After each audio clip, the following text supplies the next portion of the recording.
Sabda Nabi, "Sallu kama ra'aitumuni usalli." Sembahyang kamu seperti barang yang kamu lihat akan aku sembahyang. Kata Nabi Muhammad, umat Islam ni kena sembahyang macam mana cara dia sembahyang. Bagaimana kita nak tahu Nabi Muhammad sembahyang macam mana? Kata tuan kita, maka hendaklah kita mengikut akan yang dikerjakan Nabi atas jalan yang kita ambil daripada ulama umat ini. Kita ambil daripada ulama-ulama. Ulama-ulama ni keupayaan dia tinggi, keupayaan dia besar. Dia boleh kaji hadis, boleh kaji sirah, kaji macam-macam. Dia tahu macam mana Nabi Muhammad sembahyang. Jangan pula kita orang biasa, kita pula tunjuk pandai pergi kaji hadis. Nak belajar sendiri macam mana cara Nabi Muhammad sembahyang. Baiklah kita ikut cara para ulama. Jadi kitab ni tuan-tuan, nak tengok satu-satu tu lambat sikit.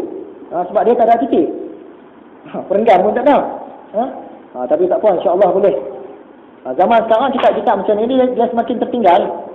Sebab orang sekarang ni dia guna titik, guna perenggan. Tapi lama-kelamaan kalau kita tak belajar, kitab ni dia akan terhapuslah.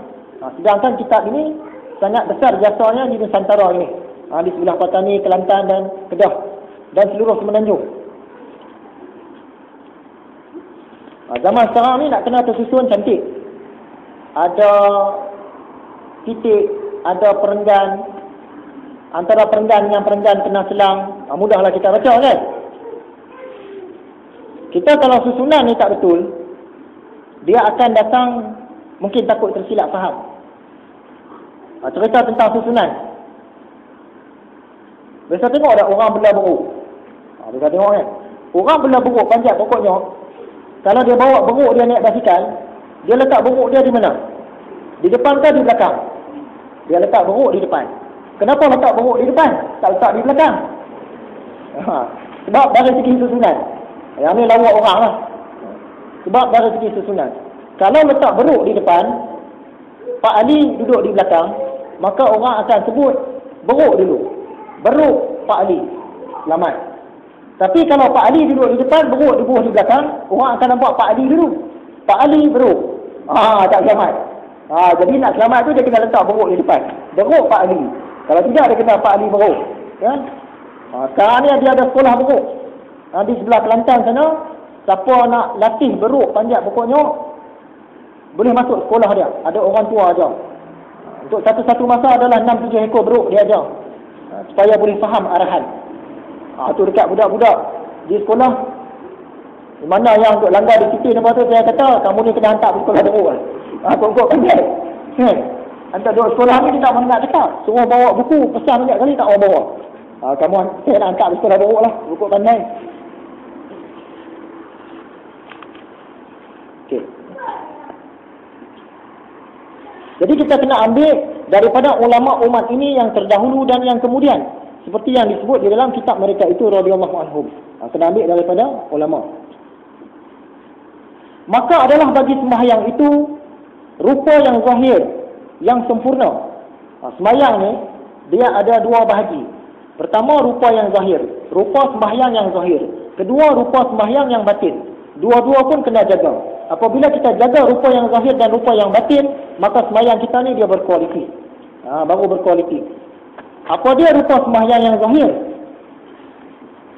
Iaitu syarat seperti rohnya. Rukun sembahyang seperti kepalanya. Jadi tuan syekh kita ni, dia nak bagi kita faham, dia gambarkan sembahyang ni seolah-olah tubuh badan manusia. Satu orang manusia.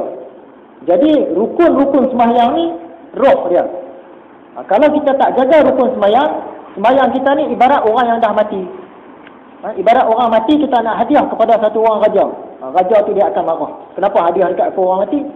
Jadi sembahyang kita kalau rukun dia tak betul, Tuhan pun mungkin akan murka, akan marah. Rukun sembahyang seperti roh. Syarat sembahyang seperti roh. Rukunnya seperti kepala dan badan. Kalau tak jaga rukun, seolah-olah sembahyang kita itu tidak ada kepala dan tidak ada badan. Sunat ab'ad itu seperti anggotanya, dan sunat hay'ah itu seperti segala bulu perhiasannya. Jadi dia gambarkan sembahyang ni macam manusia. Sunat ab'ad ni anggota tangan. Kalau kita tak perbaik tak tambah sunat-sunat hai'ah ni, sunat ab'ad ini, maka diibaratkan semayang tu macam satu badan yang tak cukup jari, tak cukup telinga, tak cukup kaki tangan. Kalau kita hadiah kepada satu orang raja, raja tu akan marah.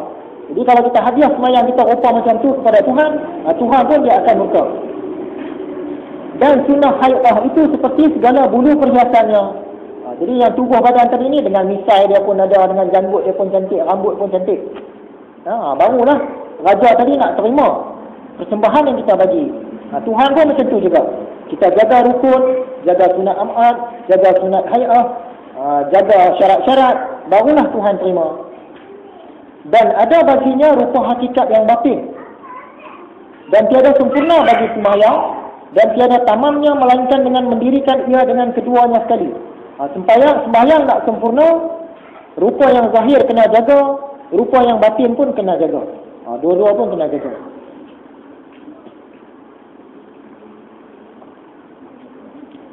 Maka adapun rupanya yang zahir itu, iaitu seperti berdiri. Rupa sembahyang yang zahir tadi apa benda? Berdiri, bagi cantik-cantik berdiri. Takbir, bagi cantik-cantik takbir. Baca Fatihah, rokok, iktidal, dua sujud, duduk antara dua sujud, duduk tasyahud, duduk tahiyat dan salam. Inilah daripada segala rukun yang zahir dan sunatnya dan syaratnya. Yang tu rupa yang zahir. Apa yang kita buat yang boleh nampak dari luar. Adapun hakikat yang batin, maka seumpama khusyuk. Rupa sembahyang yang batin ni apa benda pula? Khusyuk, hadir hati, ikhlas, bukan dipaksa-paksa sembahyang, bukan sebab segan dengan orang. Tazallul, tazallul ni macam merendahkan diri, merendahkan diri. Tafahum bagi ma'ani khaira'ah, tafahum bagi ma'ani khaira'ah, faham pula maksud-maksud bacaan dan tasbih dan lainnya. Jadi sembahyang ni ada dua rupa, rupa yang zahir, rupa yang batin. Rupa yang zahir tadi segala berdiri, takbiratul ihram, bagi salam semua. Rupa yang batin pula dalam hati, khusyuk, tawaduk, khuduk, tazallul semualah. Kita jaga dua-dua ni, barulah sembahyang kita dia berkualiti dan diterima oleh Allah sepenuhnya.